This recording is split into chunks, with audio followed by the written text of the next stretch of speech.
Hi hello नमस्कार, तुमचं सगळ्यांचं स्वागत आहे नवीन व्लॉगमध्ये। हा व्लॉग आहे माझ्या बड्डेचा व्लॉग, जो की लास्ट मंथ झाला सप्टेंबरमध्ये।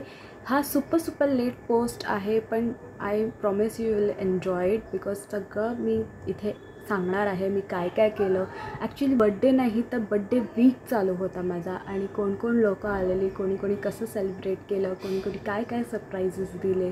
तर please stay tune. Before moving on, मला तुम्हाला सांगायचं आहे की मी आज जो घातला आहे तो आहे माझ्या बड्डेचा ड्रेस, जो की मला माझ्या मम्मीनी गिफ्ट केलेला।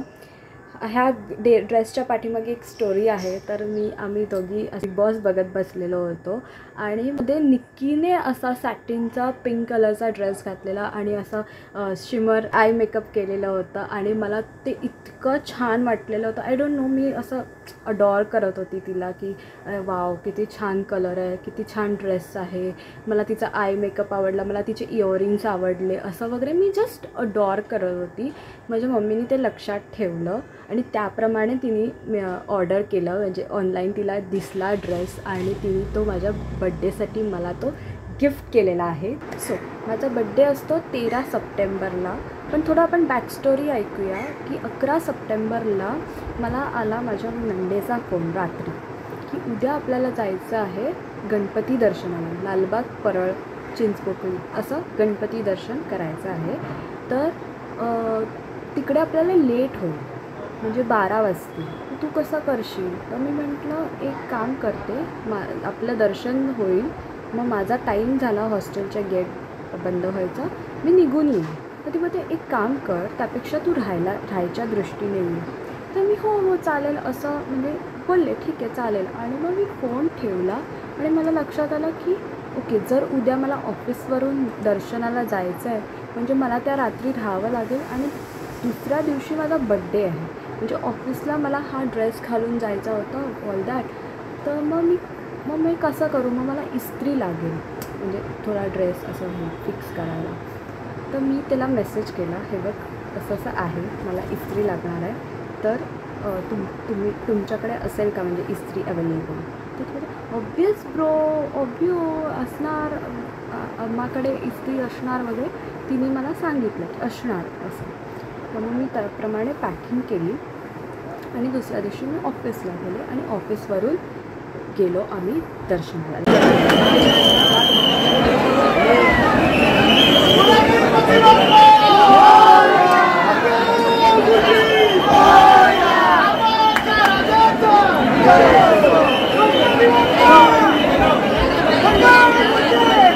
अशा प्रकारे आमचं खूप सुंदर दर्शन झालं, ते म्हणजे वैष्णवीमुळे, माझ्या नंदेमुळे। आणि आमच्यासोबत होते ऋग्वेद भाऊजी, श्रद्धा वहिनी, वैष्णवीची मावशी, तिचे काही फ्रेंड्स, आणि आम्ही खूप एन्जॉय केलं, आणि आमचं सगळं दर्शन 7:30 वाजेपर्यंत ऑलमोस्ट झालेलं होतं।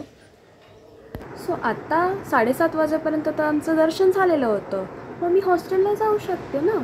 तर मी जाऊन बोलली वैष्णवीला की आता मी हॉस्टेलला जाते, मग मी आता जाऊ शकते म्हणजे। तर तिने असं पप्पी फेस केलं।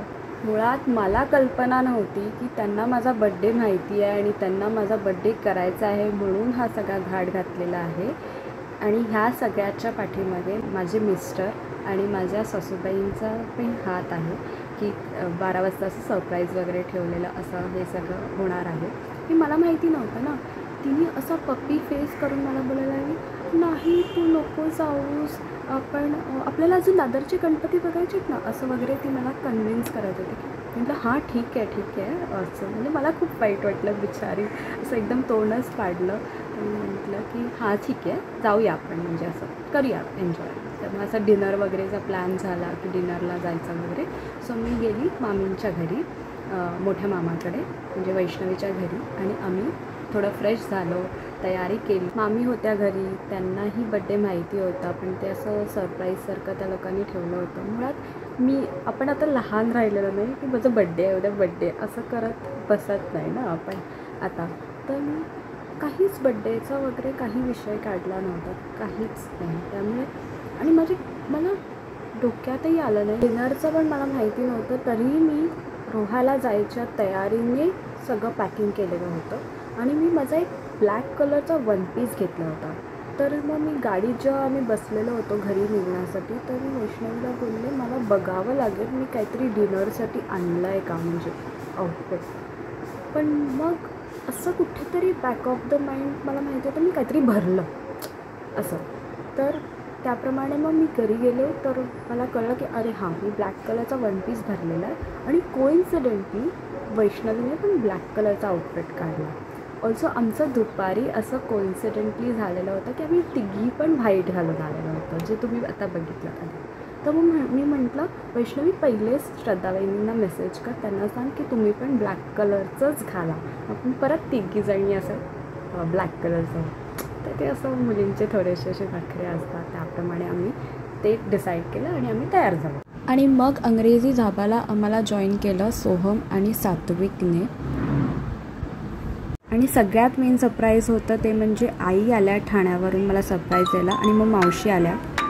अशा प्रकारे 12 वाजता वैष्णवीने केक अरेंज केलेला होता. आणि मग केक कापत असताना मम्मीचा आणि तनुचा व्हिडिओ कॉल आला, तर मी त्यांना असं समोर ठेवलं सो दॅट ते पण असं केक कटिंगमध्ये सहभागी होऊ शकले.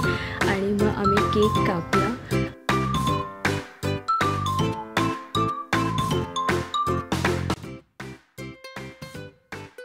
तर केक कापल्यानंतर वैष्णवी, श्रद्धावहिनी आम्ही तिघं पण गेलो छोट्या मामांच्या घरी राहायला.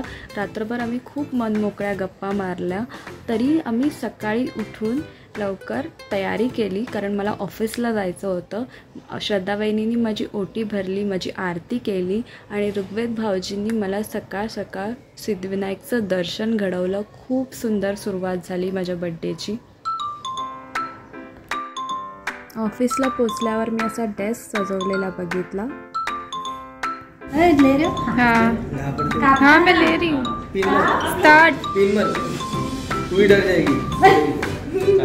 Happy birthday to you. Happy birthday dear family. Happy birthday to you. ये सब तो मस्त बसतो.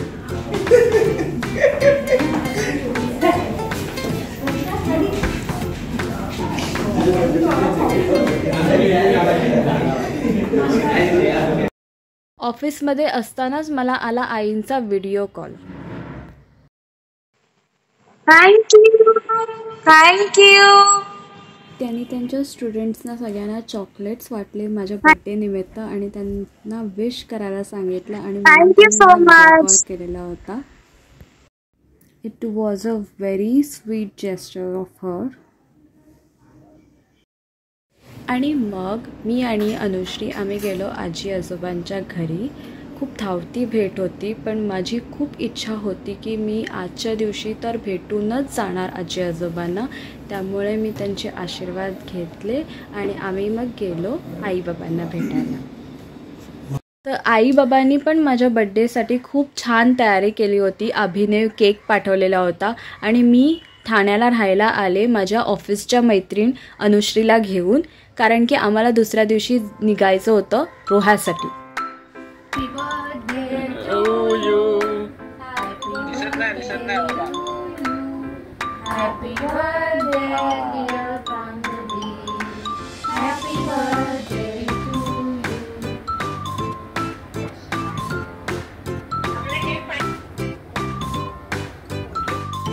आणि असं झालं माझ्या बड्डेचं सेलिब्रेशन. आणि मग दुसऱ्या दिवशी मी, अनुश्री, आईबाबा आम्ही गेलो रोह्याला. 11 वाजता पोचलो. माझ्या सासूबाईंना कोलाडला कधीपासून जायचं होतं बोटिंग करायला आणि ते रिव्हर राफ्टिंग वगैरे ते बघायचं होतं. त्यामुळे मी संध्याकाळचा असा प्लॅन केला की आपण जाऊया कोलाडला. आम्ही दुपारी छान जेवलो. वेज जेवण केलं होतं मम्मीनी. मी त्याचा फोटो घ्यायला विसरली, सॉरी मम्मा. पण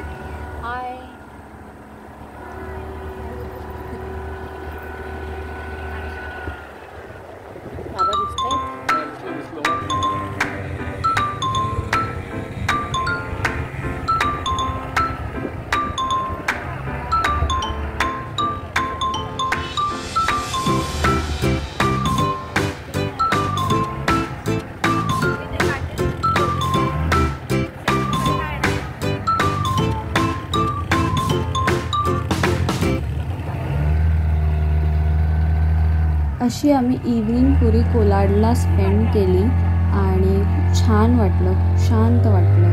आणि हा जो ड्रेस मी घातलेला आहे तो मला माझ्या मिस्टरांनी गिफ्ट केला आहे.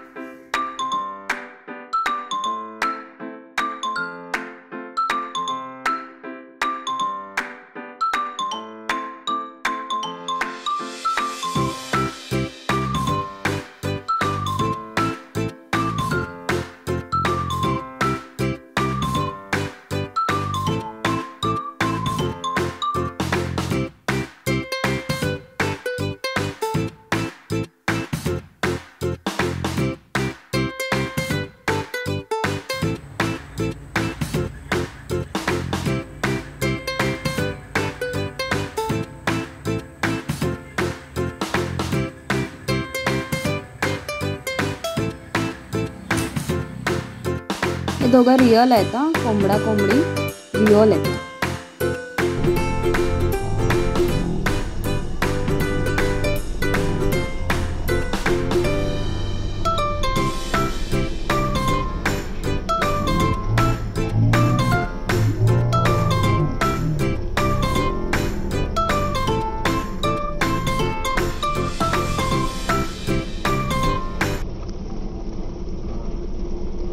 मी बाहेरच डिनर केलं, पावभाजी खाल्ली, मस्तानी खाल्ली आणि मग घरी आलो. काय प्रकार बोल, काय प्रकार बाई, काय प्रकार. बाई बाई निक्की बोल, निक्की निक्की काढ काढ हो काढ काढ काढ हो काढते. या लाडू इकडे अधिराने माझ्यासाठी गिफ्ट आणला. अधिराने माझ्यासाठी गिफ्ट आणला. किती सुंदर. हे सोन्याचं ब्रेसलेट मला आजोबा आजींकडून गिफ्ट आहे आणि हा कुर्ता मला माझ्या सासूबाईंनी गिफ्ट केला आहे. वाईन कलरचा कुर्ता आहे, तो मला कलर खूप आवडतो. संडेचा दिवस उजाडला आणि ॲक्च्युअल बड्डे पार्टी मम्मी पप्पांनी त्या दिवशी अरेंज केलेली होती आणि आमच्याकडे मांजर आली कुठून तरी.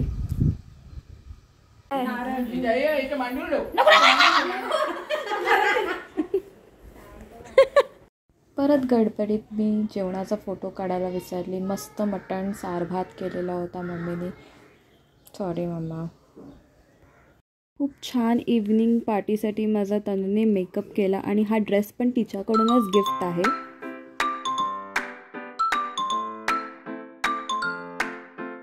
Happy birthday to you. Happy birthday to you. Happy birthday. Happy birthday to you. Tanu baraw, Tanu baraw.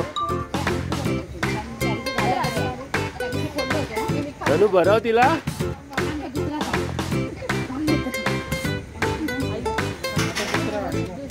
अरे तिला बरवा.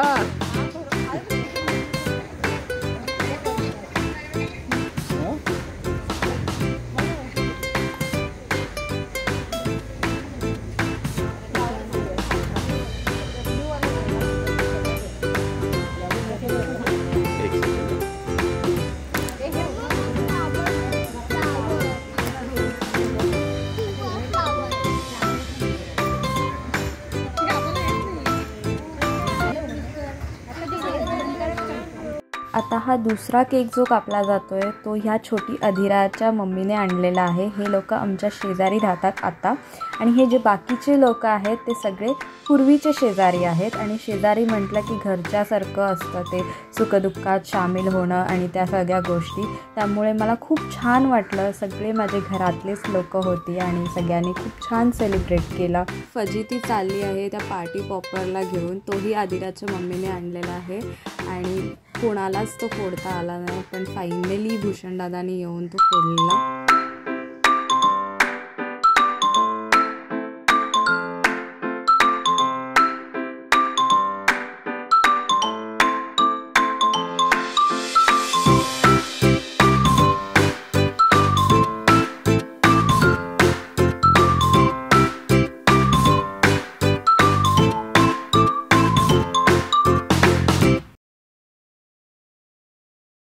असा सेलिब्रेट केला मी माझा बर्थडे नाही तर बर्थ वीक होता. आणि एवढंच नाही तर मालवणलाही जाऊन माझा बर्थडे सेलिब्रेट झाला. तो कसा झाला हे आपण बघूया नेक्स्ट व्लॉगमध्ये. तर नक्की सबस्क्राईब करा आणि लाईक करा.